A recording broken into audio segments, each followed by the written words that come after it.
At first glance, it was paradise, a quiet stretch of Gulf shoreline, an aging beach shack nestled between the dunes, no neighbors for miles. I'd booked it impulsively when my spring break plans with friends fell apart, and I refused to let disappointment trap me in the city. It was remote, cheap, and promised solitude. Just what I thought I needed. The shack wasn't glamorous. Warped floorboards, a screen door that hung loose, salt-stained windows that didn't close right. But it had charm, barefoot living, salty air, the sound of the waves brushing the shore like a lullaby. By sunset, I was unpacked and barefoot in the surf, watching orange light shimmer across the water. For a moment, I actually believed I might enjoy this. Then I returned to the porch and saw the footprints. They didn't belong to me. They didn't belong to anyone I could imagine. Long, narrow, not quite human. The toes were strange, forked like split roots. They trailed from the dunes straight to my front steps, but never left. I laughed. That kind of uneasy laugh you do to stop your heart from racing, probably just washed out animal tracks. Weird beach creatures or something. Still, I locked the door tight that night. It started slow. The wind sounded off, too steady like it was circling the shack. The boards creaked with a rhythm that felt intentional. I tried to ignore it. I put in headphones, turned up the music, curled up on the couch. That's when I heard the clicking, faint, like two pebbles tapping underwater. I paused the music. Silence. Played it again. Click, click, click. I pulled the buds out and stood. It was coming from the corner, near the floor, but when I looked, there was nothing there. I slept with the lights on, or tried to. Day 2. The tide had pulled far out, further than I'd ever seen. It exposed a wide strip of dark, wet sand littered with sharp shells, pieces of driftwood, and holes. Dozens of them. Narrow, deep, like something had clawed upward from beneath. I wandered closer. There were patterns, too, spirals, faint but deliberate, etched into the beach. One was as wide as a manhole cover. No footprints led to or from them. Just the shapes, as if drawn by unseen hands. Out of the corner of my eye, something shifted near the dunes. I turned and saw a figure, far off, still, watching. I blinked. Gone. Back at the shack, I sat on the back steps with coffee, trying to steady my nerves. I stared at a small tide pool forming nearby, shallow, still, reflecting the pale sky. Then it moved. Just a ripple at first. No wind, no reason. But the surface trembled like something was swimming beneath. I leaned closer and saw my reflection. Except it wasn't mirroring me. It was smiling. I scrambled back so fast I scraped my hand on the deck. When I looked again, the water was still. My reflection gone. That night, the house felt alive. Scratches beneath the floor, a thud in the walls. I stood in the center of the room, holding a flashlight, sweeping it around like a sword. Then I heard footsteps, right outside. I ran to the window. In the moonlight, I saw them. Not one, but 3, standing on the ridge of the dunes. Tall, still, faceless, watching 3. I decided to leave. Packed my stuff in a frenzy, bolted out the door, but the road I'd come in on, gone. Covered in sand, erased like it had never existed. My car sat half buried near the path. The hood was up. I never opened it. Inside, the engine looked stripped, like it had been picked clean by something with tools or teeth. I ran. Back to the cottage, across the sand, past the spirals and holes and driftwood that looked more and more like bone.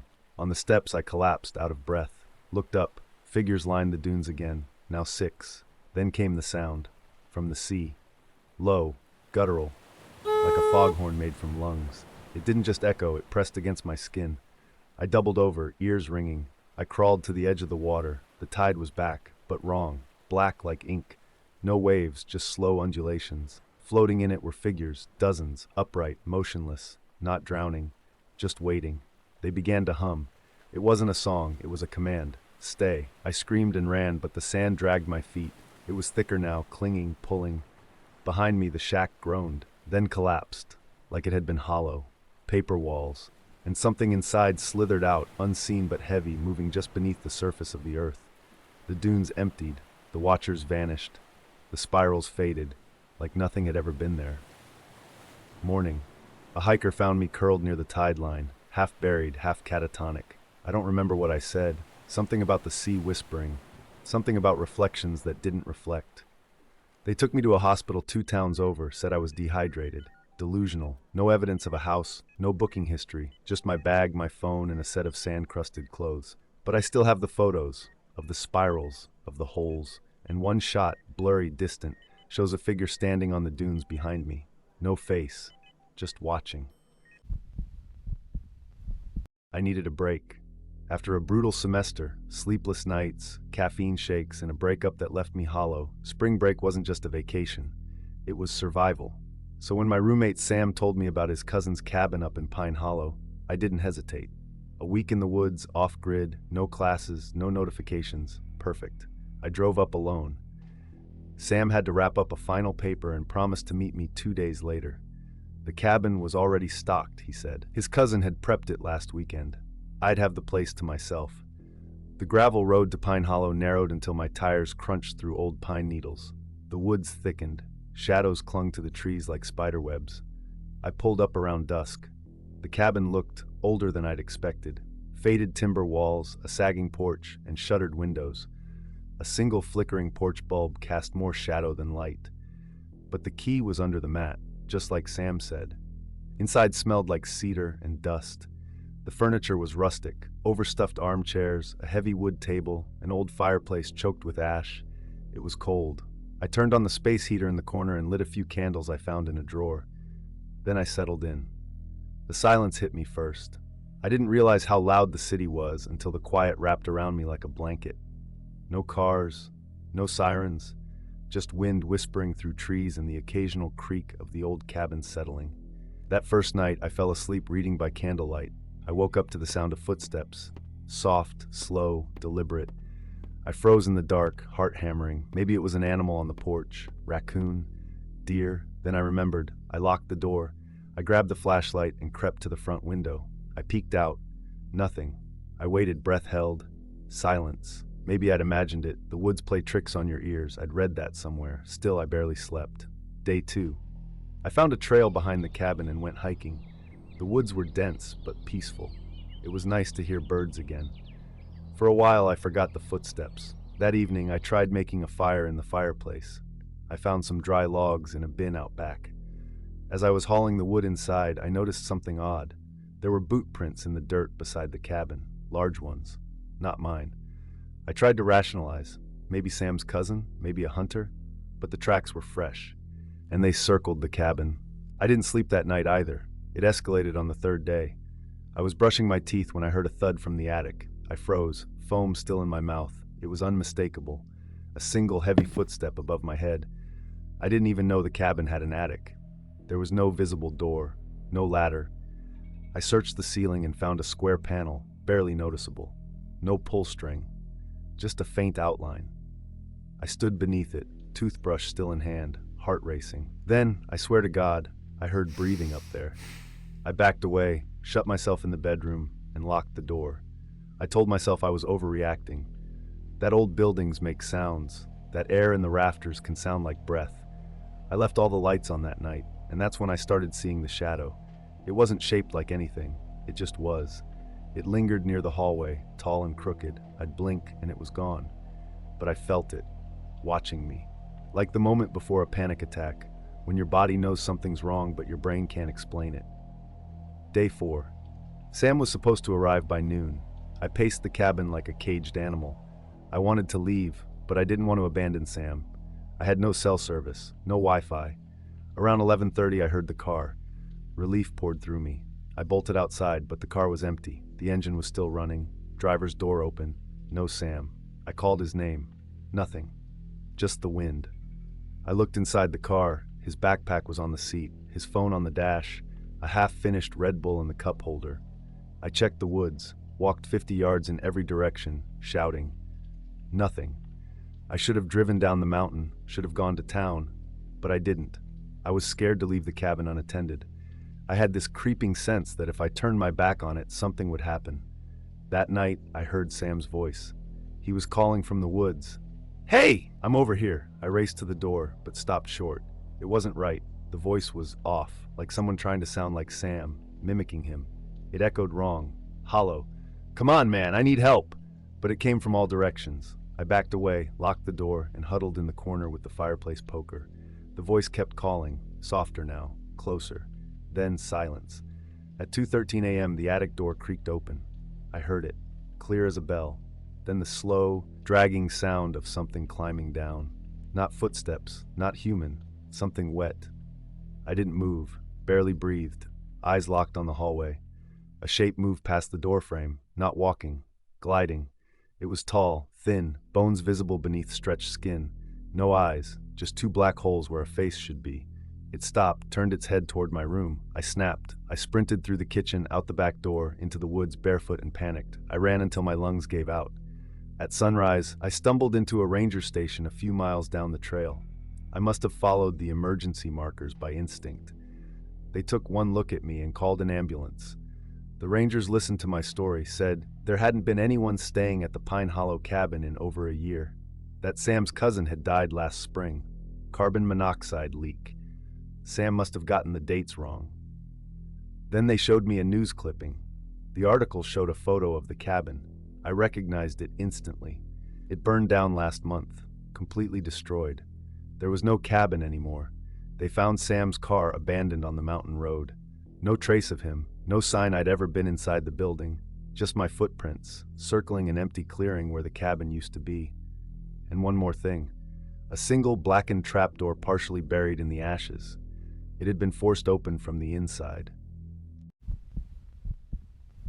Spring break was supposed to be my recharge week. No texts, no assignments, no people. I rented a cabin through a tech detox program I found online. Their whole pitch was disconnect to reconnect. No Wi-Fi, no cell service, just nature. It sounded perfect. The driver dropped me off at a crooked wooden sign that read Cabin 7 Signal Ridge. He didn't wait for me to grab my bag, just drove off without a word. I hiked the rest of the way in. The path twisted through skeletal birch trees and led to a steep incline. At the top sat the cabin.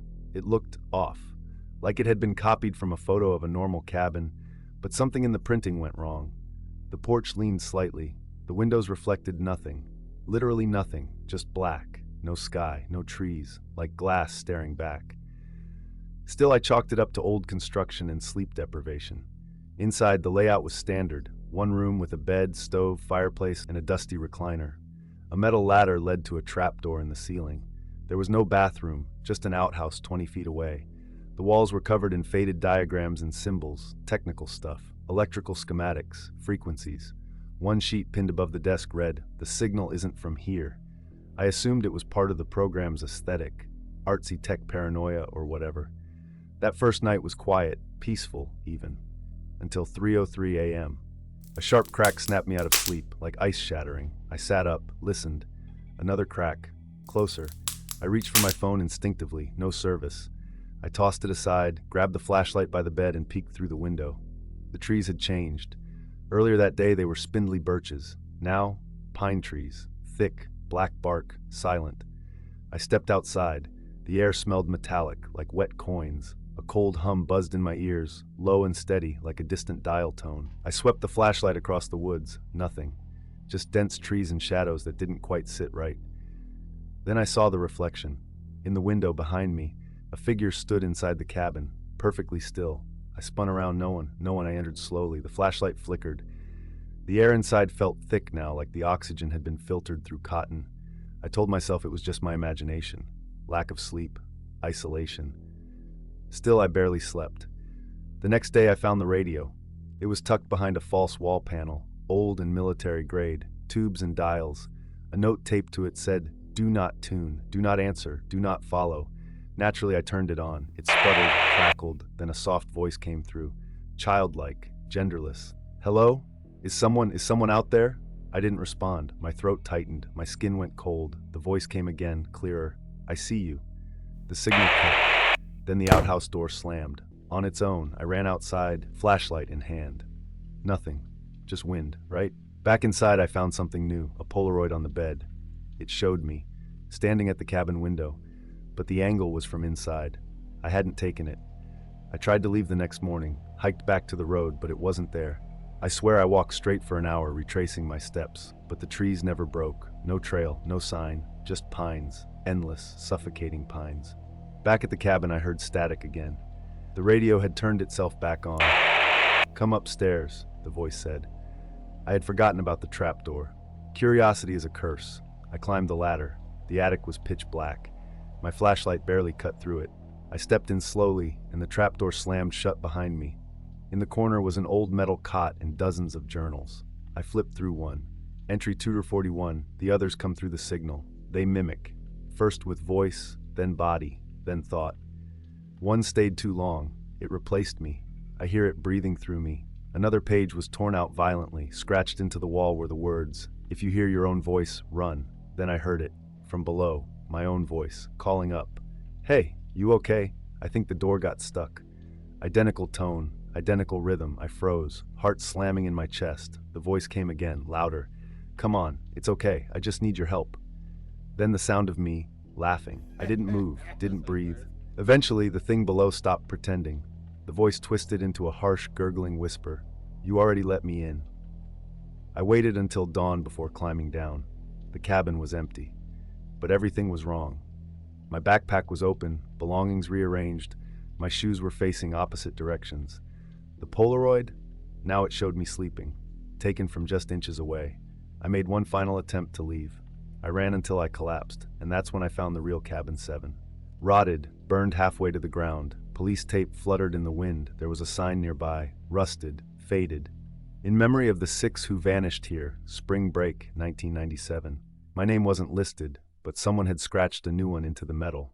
My name, that was 3 nights ago. I'm still here. I see the others now, flickering in the trees, my face on all of them, smiling back. And the radio, it never stops. It plays a loop now. My voice, asking for help. Calling to the next person, maybe you.